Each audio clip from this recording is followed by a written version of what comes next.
સોદેછાપુર વિસ્તારમાં રહેતી અને હીરાના કારખાનામાં કામ કરતી મહિલાની છેડતી કરતા 3 યુવકોની પોલીસે ધરપકડ કરી છે। આ યુવકો મહિલાને રસ્તા વચ્ચે કહેતા પતિ की जरूरत हो तो बताओ, तेरे को नौकरी की क्या जरूरत, हम बैठे हैं ना જેવા ડાયલોગ મારી છેડતી કરતા ભેરવાયા છે। ઈચ્છાપુર પોલીસે એક મહિલા સાથે અશ્લીલ હરકત અને છેડછાડના આરોપમાં 3 શખ્સોની ધરપકડ કરી છે। આરોપીઓ મહિલાની જ સોસાયટીમાં રહેતા હતા અને તેમણે સતત હેરાનગતિ, અશ્લીલ ફોન કોલ્સ અને અભદ્ર ઇશારાઓ દ્વારા મહિલાને ત્રાસ આપ્યો હોવાના ફરિયાદ મુજબ કાર્યવાહી કરવામાં આવી છે।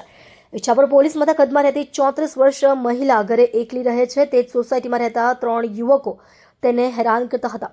આરોપી મોહન સુમલા સંગડાએ રાત્રે મહિલાને ફોન કરી અશ્લીલ ભાષામાં કહ્યું, જો તને પતિની જરૂર હોય તો મને કહેજે, હું આવી જઈશ। બીજે દિવસે સવારે 2 અન્ય આરોપીઓ ઉત્તમ કુમાર મંડલ અને રાજકુમાર વાસુકી સિંહ સોસાયટી ગેટ પર ઊભા રહી મહિલાને ટોણા મારતા કહ્યું, નોકરી કરવાની શું જરૂર છે, અમે બેઠા છીએ ને। ત્યારબાદ અભદ્ર ઇશારા કર્યા। સાંજે ફરીથી 3 આરોપીઓ સોસાયટીના ગેટ પર જમા થયા અને મહિલાને જોઈ અશ્લીલ ભાષામાં કહ્યું, મેડમ પતિની જરૂર હોય તો અમને કહેજો, અમે બેઠા છીએ। સાથે ફરીથી અભદ્ર ઇશારા કર્યા। ત્રાસી ગયેલી મહિલા ઈચ્છાપુર પોલીસ મથકમાં ફરિયાદ કરી। પોલીસે તાત્કાલિક 3ની ધરપકડ કરી। આરોપીઓને મોહનભાઈ સુમલાભાઈ સંગાડા, ઉત્તમકુમાર અજીતકુમાર મંડલ અને રાજકુમાર ઉર્ફે રાજા વાસુકી સિંહ તરીકે ઓળખવામાં આવ્યા છે। પોલીસે તેમના પર છેડછાડ અને હેરાનગતિનો ગુનો દાખલ કર્યો છે।